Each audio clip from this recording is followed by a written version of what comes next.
किसान भाइयों, किसान की खेती के लिए सबसे भरोसेगार मजबूत ट्रैक्टर स्वराज है। चाहे 855 हो,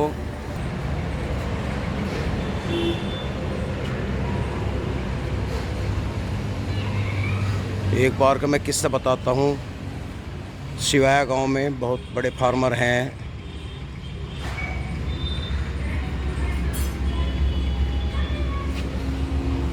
करीबन 250-300 बीघा आलू बोते हैं। वो हमारे मित्र थे चौधरी अनिल, बड़े भाई जोगेंद्र सिंह जी। तो अनिल चौधरी जो थे वो बहुत ही होशियार किसान थे और ड्राइवर भी थे और मैकेनिक भी थे। उन्होंने सभी कंपनी के ट्रैक्टर चलाए। बेलारूस भी रखा कभी पहले, बड़ा काम था। इंटर भी रखा, मैसी भी रखे। लेकिन आड़ू की खेत की तैयारी के लिए जितना गहरा भान स्वराज करता है, चाहे 855 हो, चाहे स्वराज 744 हो, चाहे 35 हो, इतना दूसरा नहीं करता। ये कहते थे जब खेत में हम 10 बार जुताई करेंगे लगातार, क्योंकि आलू जो है ज़्यादा जुताई चाहता है खेत की तैयारी, तो और ट्रैक्टर स्लिप मारने लगते हैं इतने भान में। उनके पास 735 थे, दो, एक 855 था, बदलते रहे वैसे में। लेकिन उनका ये कहना था कि स्वराज की जुताई के खेत में और कंपनी का ट्रैक्टर टीलर उठाने के बाद भी पार नहीं होता, स्लिप मारता रहता है, इतनी गहरी जुताई करता है। ये सच्चाई थी।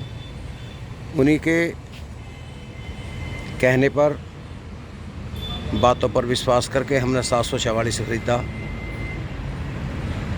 बिल्कुल सही था, सही रहा। एक बार हमने आड़ू खोदे और मैं एक रिश्तेदारी में से महिंद्रा 265 ले आया, नया ट्रैक्टर था। तो आड़ू जब खोदे हमने मशीन से, मशीन स्वराज 744 पे थी। और जब सिल्ला चुकते हैं ना, तो टीलर निकाल रहे थे और उसमें डले थे मोटे मोटे। तो टीलर पे जब ट्रैक्टर के टायर का आगे जब डला आता था मोटा सा, तो ट्रैक्टर स्लिप मार मार के चलता रहा। मतलब डले पे 12 के टायर जो थे रुक नहीं पा रहे थे। फिर हमने स्वराज जोड़ दिया 44। तो फुटबॉल की तो डले फूटते चले गए, बुडर बुडर की आवाज़ आती रही। जरा भी ट्रैक्टर ने स्लिप नहीं मारा, क्योंकि वजनी था, छोटे टायर थे। तो ये होती है ताकत। ये तो भाइयों आदमी DT 14 से भी काम कर रहे हैं। हमने DT 14 भी रखा पहले, मजबूरी थी। आयशा भी चलाया, एस्कॉर्ट भी रखा। मतलब सभी ट्रैक्टर हमने खेती की है, अपने से की है, पड़ोसी का मांग के करी। लेकिन जितना ज़मीन की पकड़ स्वराज की है। ये तो और कंपनियों के भी हैं, बड़े बड़े आगे अब जा, सभी कंपनी के बड़े ट्रैक्टर हैं। लेकिन मैं स्वराज की बात कर रहा हूँ इस टाइम। किसान का पुराना साथी है, विश्वसनीय ट्रैक्टर रहा है। आज भी लोग इसे पसंद करते हैं। ये कीमत वसूल ट्रैक्टर है जी। जिस भाई ने ये ले लिया और ये ठान लिया कि मुझे इससे कुछ करना है, तो सारे बिजनेस फेल हो गए। लेकिन इसका जुताई का बिजनेस फेल नहीं हुआ। इससे किसानों ने किराए करे, कर्जे भी तारे और परिवार का भी पेट पाला। कोई बेकारा ही किसान होगा जिसने ट्रैक्टर चलाया नहीं, लेकर खड़ा कर लिया, उससे कुछ नहीं कर पाया, तो उसे वो मुश्किल पड़ा हो। यही सच्चाई है।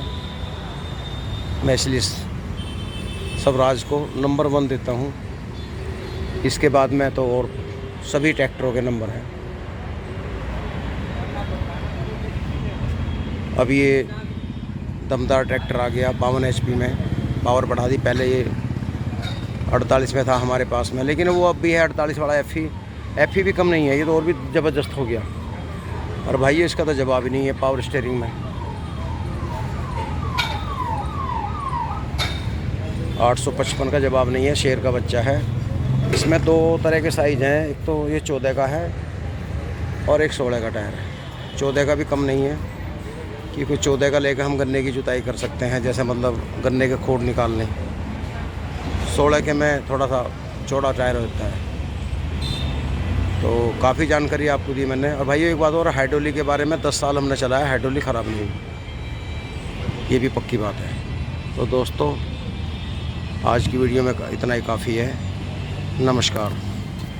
अगर कोई भाई स्वराज को लेना चाहता हो तो बेधड़क बेनिसंकोच खरीद सकता है। इसमें शक की और राय लेने की आवश्यकता नहीं। बस इतना ज़रूर कर लें, जब लें तो एक बार टेस्ट ड्राइव लें। कई बार कुछ ट्रैक्टरों में शिकायत आ जाती है तो वो पहले ही टेस्ट कर लें। हालांकि मैंने सुना नहीं, पर फिर भी चला के देखें, लोड पर पूरा दाब के देखें। अगर पूरा लोड उठा रहा है तो जब तक रहेगा वैसा ही रहेगा। नमस्कार। पिछले हिस्से की बात करूँ तो देखो, लिफ्ट पट्टी बहुत ज़बरदस्त है, हिच एडजस्टेबल है, टॉपलिंग इतनी ज़बरदस्त है भाइयों। हमारी टॉपलिंग 10,000 घंटे तक ट्रैक्टर चला, टॉपलिंग लगातार चलती रही, क्योंकि इतनी मोटी है, मजबूत बनाई है कि इसका कुछ बिगड़ता ही नहीं। और अब तो नए मॉडलों में बहुत बदलाव दे दिए। आप यहाँ हैं, पीछे से हाथ देंगे हेडोली उठाने, यहाँ है हेडोली सेट कर रहे हैं, यहाँ से कर सकते हो, लीवर दे दिया। पहले में नहीं थे मॉडलों में, बदलाव किए हैं कंपनी ने। जो भी किसान बताते रहे वही सुधार करते रहे। लंबे सफ़र पे जा रहे हैं, पैर दुखने लगे, यहाँ रख लो। खेत में जुताई कर रहे हैं, यहाँ बहुत से यहाँ के बाद में यहाँ रखते थे ऊपर, यहाँ ना रख के यहाँ रख लो। ये को ट्रैक दे दी, इसमें डबल क्लिच दे दिया। पहले ये डबल होता था, इसकी फिंगर का जो सेटिंग बिगड़ जाती थी वो, ये तो सिंगल है, एक डबल क्लच ये दे दिया, ये पीटीओ का लक्ष्य दे दिया। तो वो दिक्कत अब ख़त्म कर दी, बहुत सुधार किए कंपनी ने। पावर स्टीयरिंग कर दी, पहले सादे आते थे। सीधा एक्सल, लंबाई बढ़ गई। देखो अगला जो है हाउसिंग का कितना ज़बरदस्त है, ढला हुआ है। एक या टीन की वो दे दी प्लेट। इससे क्या है, धूल नहीं उड़ेगी, नीचे जो पंखे की हवा जाती है वो राख नहीं उड़ाएगी, मिट्टी। यही 44 का हाल है, इसका भी वही सिस्टम दिया, पूरा सेम है दोनों। पिछला हिस्सा 855 का और 44 का सेम वही है। इंजन में 2-3 पावर का फ़र्क दिया है। अब तय तो हमें करना है। अगर हमें लग रहा है भाई ज़्यादा बड़े काम नहीं है, छोटे बड़े सभी करने हैं, तो 44 ले लो X2। और थोड़ा काम ज़्यादा है, अपना भी है, किराया भी है, तो 855 ले लो। कुछ मेरे भाई जो हैं चलाते तो हैं लेकिन पूरी जानकारी नहीं है। कई बार हम ट्रैक्टर चला रहे हैं, खेत में स्लिप मार जा, तो ये जो है हमारा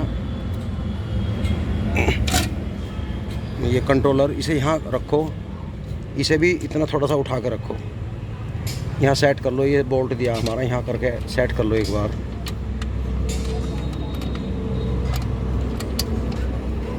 अगर ये हमने जैक जो है कंट्रोल नीचे रखा और इससे उठाओ गिराओगे तो क्या होगा, टीलर कभी तो ज़्यादा नीचे बढ़ जाएगा, कभी उठाएंगे ज़्यादा उठ जाएगा। तो इसका ऐसा करना है, इसको हिमालय हमने यहाँ कर दिया नीचे, और खेत में ले जाओ और टीलर चलाया, ट्रैक्टर मान लिया हमारा स्लिप मार गया, तो इसे हल्का हल्का ऊपर करो।